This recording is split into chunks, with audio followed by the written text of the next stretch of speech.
मत्ती 9 बाब और उसकी पहली आयत से खुदावंद के हुजूर तलावत करेंगे। फिर वो कश्ती पर चढ़कर पार गया और अपने शहर में आया, और देखो लोग एक मफलूज को चारपाई पर पड़ा हुआ उसके पास लाए। यसु ने उनका ईमान देखकर मफलूज से कहा, बेटा खातर जमा रख, तेरे गुनाह माफ़ हुए। और देखो बाज़ फ़कीयों ने अपने दिल में कहा, यह कुफर बकता है। यसु ने उनके ख्याल मालूम करके कहा कि तुम क्यों अपने दिलों में बुरे ख्याल लाते हो। आसान क्या है, ये कहना कि तेरे गुनाह माफ़ हुए, या ये कहना कि उठ और चल फिर। लेकिन इसलिए कि तुम जान लो कि इब्ने आदम को ज़मीन पर गुनाह माफ़ करने का इख्तियार है। उसने मफलूज से कहा, उठ अपनी चारपाई उठा और घर चला जा। वो उठकर अपने घर चला गया। लोग ये देखकर डर गए और खुदा की तमजीद करने लगे जिसने आदमियों को ऐसा इख्तियार बख्शा। यसु ने वहां से आगे बढ़कर मत्ती नाम एक शख्स को मसूल की चौकी पर बैठे देखा और उससे कहा, मेरे पीछे हो ले। वो उठकर उसके पीछे हो लिया, और जब वो घर में खाना खाने बैठा तो ऐसा हुआ कि बहुत से महसूल लेने वाले और गुनाहगार आकर यसु और उसके शागिर्दों के साथ खाना खाने बैठे। फरीसियों ने ये देखकर उसके शागिर्दों से कहा, तुम्हारा उस्ताद महसूल लेने वालों और गुनाहगारों के साथ क्यों खाता है। उसने ये सुनकर कहा कि तंदुरुस्तों को तबीब दरकार नहीं बल्कि बीमारों को। मगर तुम जाकर इसके मानी दरियाफ्त करो कि मैं कुर्बानी नहीं बल्कि रहम पसंद करता हूँ, क्योंकि मैं रास्तबाजों को नहीं बल्कि गुनाहगारों को बुलाने आया हूँ।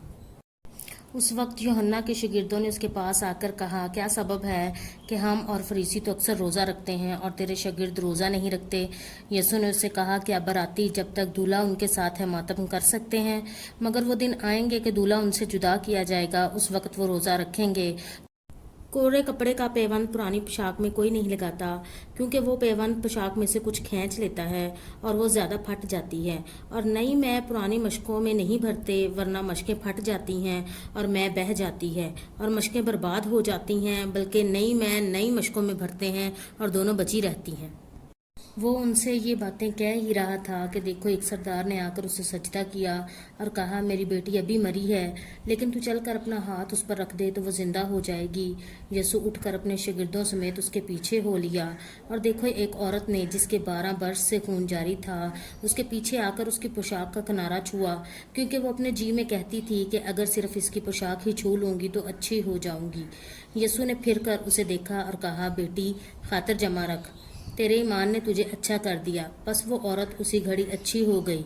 और जब यसु सरदार के घर में आया और बांसुरी बजाने वालों को और भीड़ को गुल मचाते देखा तो कहा, हट जाओ, क्योंकि लड़की मरी नहीं बल्कि सोती है। वो उस पर हंसने लगे, मगर जब भीड़ निकाल दी गई तो उसने अंदर जाकर उसका हाथ पकड़ा और लड़की उठी, और इस बात की शोहरत उस तमाम इलाका में फैल गई। जब यसु वहां से आगे बढ़ा तो 2 अंधे उसके पीछे ये पुकारते हुए चले कि ए इब्ने आदम, हम पर रहम कर। जब वो घर में पहुंचा तो वो अंधे उसके पास आए और यसु ने उनसे कहा, क्या तुमको एतकाद है कि मैं ये कर सकता हूँ। उन्होंने उससे कहा, हाँ खुदावंद। तब उसने उनकी आंखों को छू कर कहा, तुम्हारे एतकाद के मुआफिक तुम्हारे लिए हो। और उनकी आंखें खुल गईं। और यसु ने उनको ताकीद करके कहा, खबरदार कोई इस बात को ना जाने।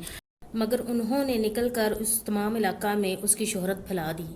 जब वो बाहर जा रहे थे तो देखो लोग एक गूंगे को जिसमें बदरू थी उसके पास लाए, और जब वो बदरू निकाल दी गई तो गूंगा बोलने लगा, और लोगों ने ताज्जुब करके कहा कि इसराइल में ऐसा कभी नहीं देखा गया।